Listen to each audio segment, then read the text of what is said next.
우리 윤석열 전 대통령은 여러 피의자 중에 1인에 불과하고 다른 피의자들은 모두 조사를 받았습니다. 조사에 응하지 않은 유일한 사람이고, 다들 아시겠지만 특검은 수사 기한에 제한이 있고 여러 사항에 대한 조사가 예상되는 바 끌려다니지 않을 예정입니다. 조사에 응하지 않은 유일한 사람. 윤석열 전 대통령에 대해서 내란 특검이 체포영장을 청구했습니다. 출국 금지도 다시 신청했습니다. 신병을 확보하려는 압박이 조여들어오자 윤 전 대통령 측은 부당하다며 입장을 냈습니다. 특검 조사에는 응하려 했다라는 겁니다. 그러면서 한 차례도 출석 요구나 소환 통보를 하지 않았었는데 기습적으로 체포영장을 청구했다며 반발했습니다. 출석을 거부했던 건 경찰의 조사이지 특검의 조사가 아니라는 뜻입니다. 이런 주장이 통할지 법원은 이르면 오늘 체포영장에 대한 판단을 내립니다. 네, 시간이 많지 않아서 딱 이 지점만 짚어보려고 하는데요. 체포영장 청구가 위법행위다라고 전직 대통령 측에서는 주장을 하고 있습니다. 위법한 청구가 아닌가? 어떻습니까? 따질 가치가 없을까요? 예, 뭐 주장은 할 수 있으나 받아들여지기는 정말 얼토당토하지 않은 주장이다라고 예. 생각을 합니다. 경찰에서 2번의 소환 조사 요구가 있었고 거부하지 않았습니까? 그것도 특검이 출발한 이후에 19일에 요구를 단명에 거절을 했기 때문에 특검에서는 이제 체포영장 청구로서 빠르게 이제 수사를 가속화하겠다라는 것이고요. 뭐 특검에서 소환 요구를 하고 한 것이 없다라는 위법한 주장에 대해서는 사실 뭐 변론의 차원에서도 별로 받아들일 수가 없다. 그래서 윤석열 전 대통령은 이제 마지막 남은 피의자로서의 조사에 적극적으로 임해야 될 것이고, 예전처럼 경호처나 전 대통령으로서의 그런 예우 이런 것들이 법불악이라고 표현을 하지 않았습니까? 법 앞에서는 귀한 사람을 뭐 아부하지 않는다라는 표현인데 누구나 국민의 한 사람으로서 이제는 정정당당하게 수사에 임하고 국민들한테 사죄하는 것이 지금의 비상계엄과 탄핵을 초래한 전 대통령으로서의 올바른 태도라고 말씀드릴 수 있겠습니다. 예. 특검에서는 소환 요구를 한 적이 없어서 불응한 것이 아니다라는 취지로 지금 반박하고 있는 건가요? 어떻습니까? 우선적으로 대통령이 윤석열 전 대통령이 구속 취소가 돼서 석방이 되지 않았습니까? 그때 이제 재판부가 얘기했던 게 절차의 명확성과 수사 과정의 적법성을 얘기를 했습니다. 근데 이번에 저는 특검이 검찰이 3번을 불렀는데 안 나왔기 때문에 우리가 굳이 얘기 안 해도 안 나올 것이다 이렇게 예단을 저는 했다고 봅니다. 검찰과 특검은 수사 주체가 다른 건 맞지 않습니까? 예. 그렇기 때문에 저는 이렇게 절차적 하자가 논란이 될 수 있는 부분에 대해서 굳이 이렇게 할 필요가 있었을까? 저는 충분히 1차하고 2차 하고 나서 3차도 되지 않았을 때 법 앞에 누구나 평등하고 법 위에 누구도 군림할 수 없기 때문에 전직 대통령으로서 또 그런 어떤 예우를 바랄 상황은 저는 아니라고 보거든요. 그런 측면에서 절차를 충분히 따져도 됐는데 왜 이렇게 급하게 했을까? 특히나 경찰로부터 수사를 받고 나서 그 다음 날 영장을 청구하지 않았습니까? 우선 제가 볼 때는 법원에서 영장이 발부가 된다면 대통령 측의 어떤 변호인이 얘기하는 것들이 어떤 설득력을 덜 하겠지만 만약에 영장이 발부되지 않았을 때 특검이 원했던 그런 빨리 가고자 했다가 도리어 늦게 갈 수밖에 없는 어떤 난관에 봉착하지 않을까 싶습니다. 예.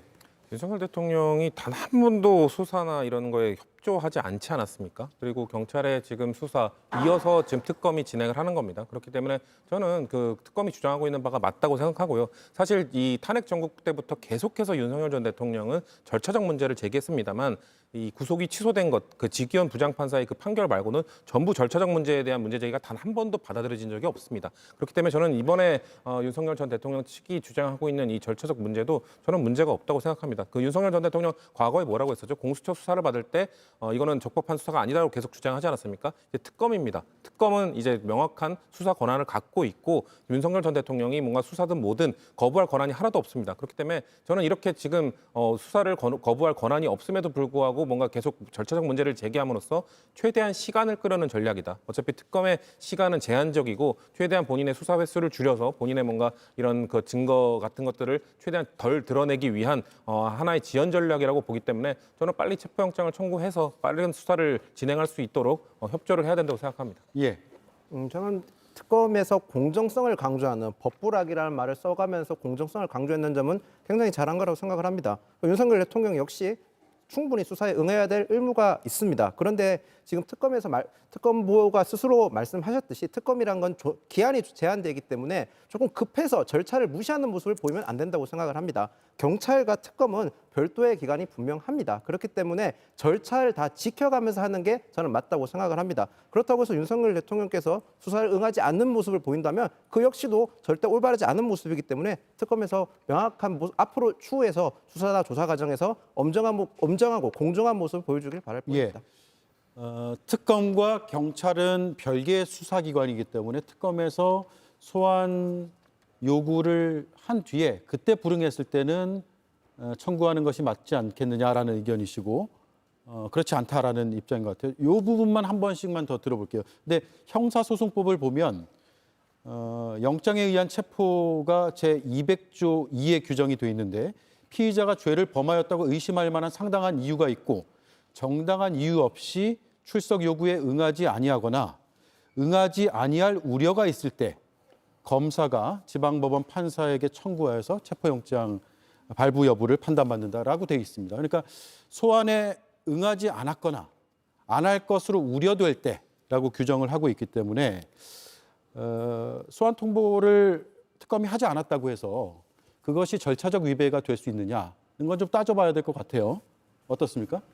지금 박지원 특검보가 그래서 기자들과 일문일답에서 명확하게 그 부분을 설명을 했습니다. 그래서 수사를 개시하고 19일에도 출석 소환 통보에 응하지 않았고 앞으로도 응하지 않음을 명백히 밝혔기 때문에 그렇기 때문에 6월 23일에 사건을 인계받고 나서 체포영장을 발부한 거다라고 명확하게 설명한 부분이 예. 있어서 그런 부분이 적법 절차에 논란이 될 것이냐에 대해서는 저는 그 부분은 해당이 안 된다고 보고요. 또 특검도 시간 제한이 있기 때문에 빠르게 이제 신병 구속을 하고 그 다음에 수사해야 될 것들을 속도를 내야 되는 부분에 있어서는 그 누구도 이견을 낼 수는 없기 때문에 네. 윤석열 대통령이 이런 것을 갖고 시간 끌기를 한다. 이거는 국민의 분노를 더 자아낼 수밖에 없다라고 생각을 합니다. 아마 법원에서 판단할 때도 경찰에서 3번이나 출석 요구를 했지만 응하지 않았던 점이 앞으로도 출석 요구에 응하지 아니할 우려가 있는지 여부의 기준으로 판단될 가능성이 꽤 있어 보여요. 어떻습니까? 뭐 형식 논리일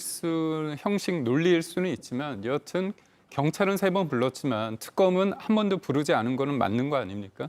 그런 측면에 있어서 절차적 어떤 하자에 대해서 문제 제기를 하는 것 같습니다. 근데 특검이란 부분에 대해서 검찰의 어떤 수사에 대해서 미진하거나 못 믿기 때문에 특검이란 것들을 더 하는 거 아닙니까?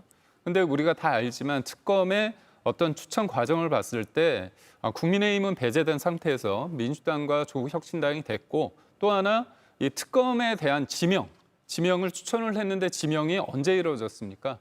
6월 12일 날 밤에 이루어졌습니다. 되게 이례적인 상황인 거죠. 그러다 보니까 국민들 입장에서는 물론 특검을 찬성하는 분들도 있지만 특검이 결과에 대해서 국민들이 받아들일 만한 상황이 된다면 하나하나 제대로 너무 조급하게 하지 말고 여러 가지를 살펴보면서 해야 된다는 어떤 그런 목소리도 있는 게 사실입니다. 그러니까 조급하게 너무 여러 가지를 하는 거에 있어서 건너뛰다 보면 그 결과에 됐을 때 반발하는 목소리가 커질 수 있기 때문에 저는 급할수록 좀 돌아가라 그 말씀을 드리고 싶습니다. 예. 한마디만 더 드리면 박근혜 대통령 그 특검 최순실 특검 할 때도 야당 추천목의 특검으로 진행이 됐던 바가 있고요.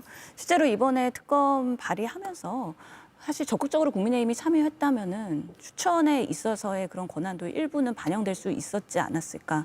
계속 거부권 남발하다가 결국에 이번에 대통령 바뀌면서 이렇게 특검이 진행되다 보면 당연히 국민의힘이 패싱될 수밖에 없었던 그런 절차적인 그런 상황이 있었고, 새로 국민의힘의 입장에서도 이제는 윤석열 대통령이 계속해서 뭐 아크로비스타에서 보이는 것보다는 인신 구속이 돼서 수사를 제대로 받는 것이 건강한 보수로서 개편될 수 있는 데 있어서는 긍정적인 부분도 충분히 있다라고 말씀드리고 싶습니다. 네, 딱 1분 남았습니다.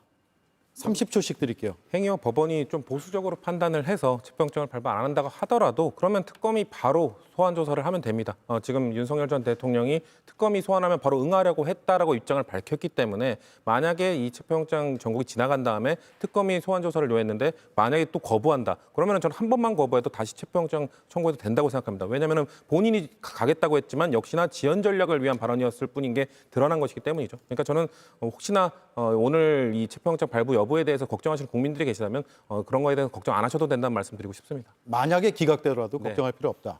저는 체포영장과 상관없이 윤석열 전 대통령은 수사에 당당히 임하셔야 됩니다. 그게 본인의 논리도 맞는 거고요. 그래야 국민들이 분열된 여론도 수습할 수 있고 국민의힘과 보수에게도 올바른 길이라고 생각합니다. 수사에 당당히 응하시길 바랍니다. 예.